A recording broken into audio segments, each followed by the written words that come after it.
Hello and welcome to yet another exciting episode of Eye on the Money, the television show that gives you insights into how to improve your financial well-being as well as make your money work for you. I'm Ingrid Nantege. On the show today, we discuss how to effectively set financial goals. Now, setting short-term, mid-term, long-term financial goals is an important step towards becoming financially secure. If you aren't working towards anything specific, you're likely to spend more than you should. You'll then come short when you need money for unexpected bills, not to mention when you want to retire. You might get stuck in a vicious cycle of debt and feel like you never have enough cash to get properly insured, leaving you more than vulnerable when you need to handle some life's major risks. Annual financial planning gives you an opportunity to formally review your goals, update them, and review your progress since. If you've never set goals before this planning period gives you the opportunity to formulate them for the first time so you can get or stay on firm financial footing. Now, joining me on the show today to discuss how financial goals and how to attain them is Chacha Nyaigoti Bichacha, personal finance coach and also author of Mastering Your Money. Thank you very much for coming back onto the show, Chacha. Chacha, can you hear me? Yeah, thank you to Ingrid and good morning. Good morning. Welcome back to the show. It's always a pleasure. Pleasure too. So today we discuss financial goals. For our audience back home who might be wondering, it might sound straightforward, but someone might wonder, is this the same as saving? Is this the same as putting away? Just help us understand what is a financial goal. Thank you, Ingrid, for that question. As you have said, that setting short-term, medium-term, and long-term goals is a key pillar in attaining personal financial freedom. To begin with, the issue of setting goals, before we define it, is actually something that is considered to be very simple. But it is not as simple as we take it. Neither is it very difficult. And for that matter, remember now we are on the actually 16th of February, meaning that since the year began, 1 month and 15 days have passed by. Remember that at the beginning of the year, there is the hype of setting New Year goals, New Year resolutions, and so on. But the challenge that lies that many Kenyans face as we move to the second and third month is the ability to achieve the set goals. To begin with, what is a goal? A goal, Ingrid, is just like a signpost. It is a compass. It shows you the direction of where you should go, where you are coming from, and where you are going. And it also shows how to reach your final destination. So for that matter, a goal gives you a bearing. It indicates your starting point and your ending point. And in fact, one great inspirational speaker, coach, said that a goal is a dream with a deadline. That is Napoleon Hill, the writer of Think and Grow Rich, that a goal is a dream with a deadline. By dream, it means a goal is a vision, is a lifelong plan, an ambition that one sets to achieve. And in this case, a dream that is broken down into actionable activities, actionable states, becomes a plan. And a plan that is supported by action produces the desirable results. So we have a goal, which is a dream. You break it down into what? A plan by identifying the list of activities that one is going to act on. And once you take action, considering your plan of activities, then you have the results. And as you have said, we have three kinds of goals. We have short-term goals, which range from 3 months to 12 months, that is 1 year. We have medium-term goals, which range from 2 years to around 5 years. And then we have long-term goals that range from 5 years to 10 years and beyond. For short-term goals, for that matter, Ingrid, you can set a goal that by the end of the year, I'll want to save, let's say, 120,000. Break it down to the monthly goal, to the weekly and year goal, meaning that by the end of the month, you intend to save 10,000 shillings from your total income. And the end result for that short-term goal is to realize 120,000 Kenyan shillings. Then medium-term goal, you may say, I'll want to save, for example, I want to save 240,000, which I can pay for my fees. For example, if you're pursuing higher education. You may want, for example, you want to invest in government securities, for example, treasury bonds, which actually the minimum is 2 years. And actually they go up to, in fact, 30 years, which will be a long-term goal. The long-term goals here, for example, you take an educational policy for your children. There's a 10-year plan, a 15-year plan. You save for retirement. That becomes a long-term goal. Thank you so much, Ingrid. That tells us that for you to set a goal, the important thing is to have the big why. Thank you very much. And I'm so glad then you've gone into the why, Chacha, because you've helped us perfectly explain what a financial goal is. It's really a roadmap that will give you direction and help you attain a certain goal. And the goal should be in line with a dream. But someone may argue and say, I mean, I already budget, I already save, I already, have all these practices I've put in place when it comes to my money. Why then should I also consider having financial goals? What would you say about that, Chacha? Thank you. Budgeting goes in line with the set goals. You cannot budget if you don't have what you want to achieve by the end of 1 year, 2 years, 5 years, and so on.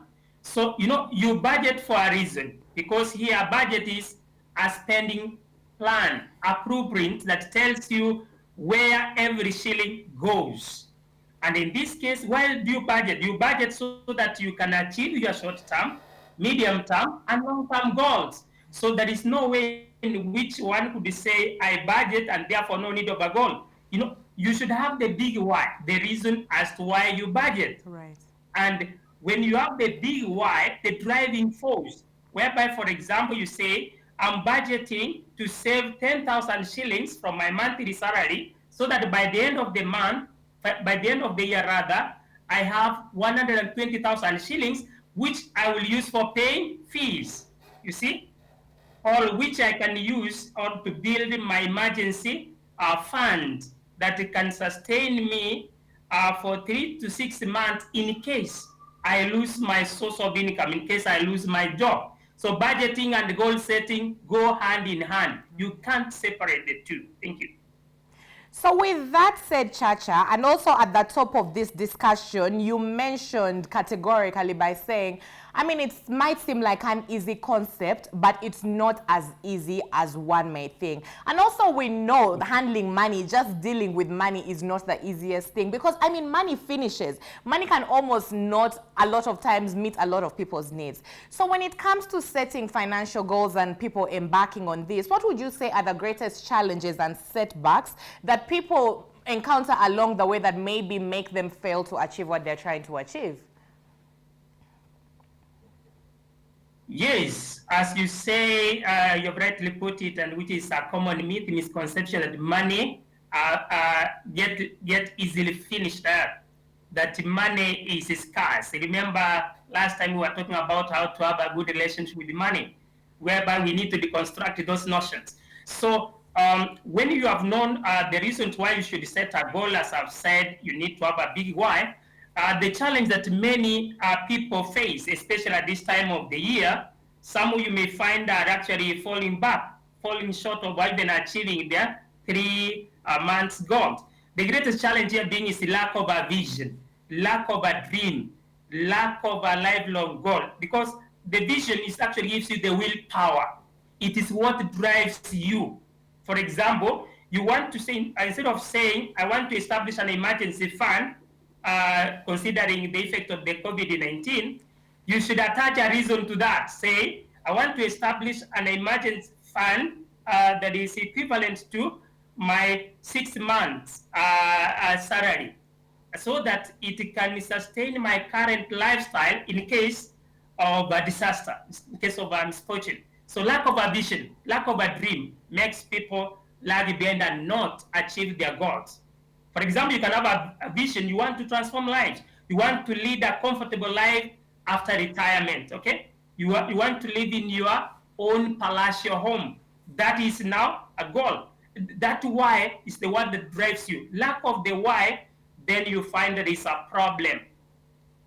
And in fact, the second reason, second challenge that the people face is that of the assumption that one can achieve goals without necessarily writing them down.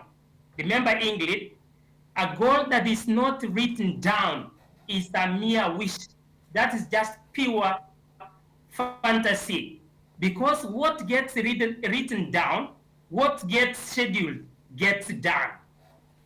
And for that matter, the assumption that, okay, even if I don't write, I know the goals. No, when you write down after 3 months, after a year, you can go through the written record. And remember, writing, Ingrid, activates the sensory and the motor neurons of the brain to register in the subconscious mind, helping you work behind the scenes on how to actualize your goals. So there is that lack of now vision, the assumption that goal setting is easy, and there is actually lack of knowledge on how to set goals. Right. Okay, we assume that people know how to set goals. We have heard of the SMART, the acronym SMART, that model SMART. Yes. That S for specific, right. M for measurable, A for achievable, R for realistic stroke, recordable. Recordable means written down. Right. And then we have T for time bound. Right. Then I can add ER, smarter. The goals here should be smarter, not just smart, smarter. E for evaluation. You have to evaluate your goals from time to time. Otherwise, if you don't evaluate, you can't know your position, where you have come from and where you are at the moment and the challenges you are facing. R is for results.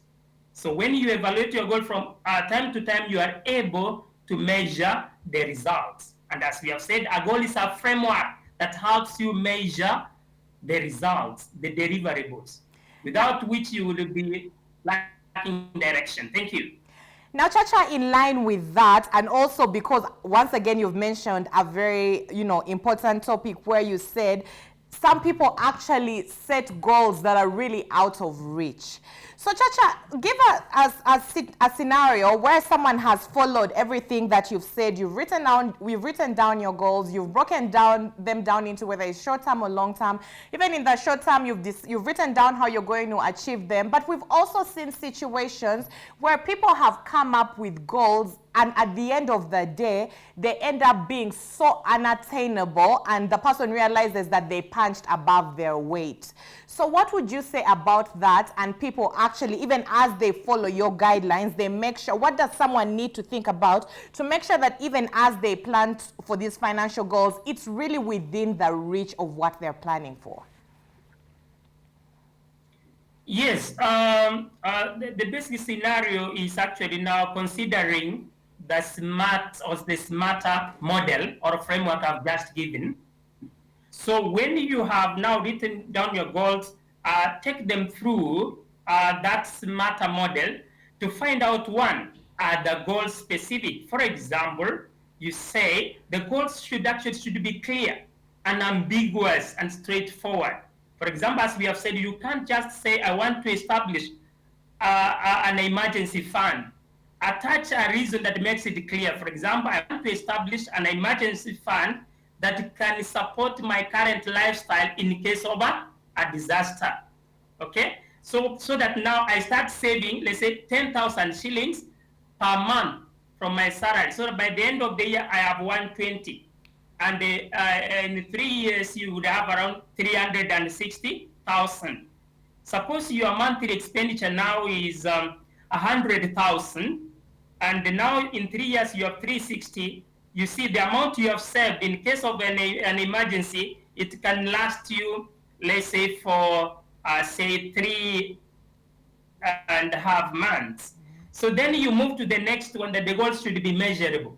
Here you attach a monetary value to your goal. How much in terms of money? For example, as we have said, I would like to save 10,000 shillings by the end of every month, so that in a year I have 120. You know, that 10,000 shillings and the 120 at the end, that is a quantifiable figure. So that goal becomes measurable after even 3 months, Right. 6 months. So much you can measure and say, how much have I attained? Where have I fallen short?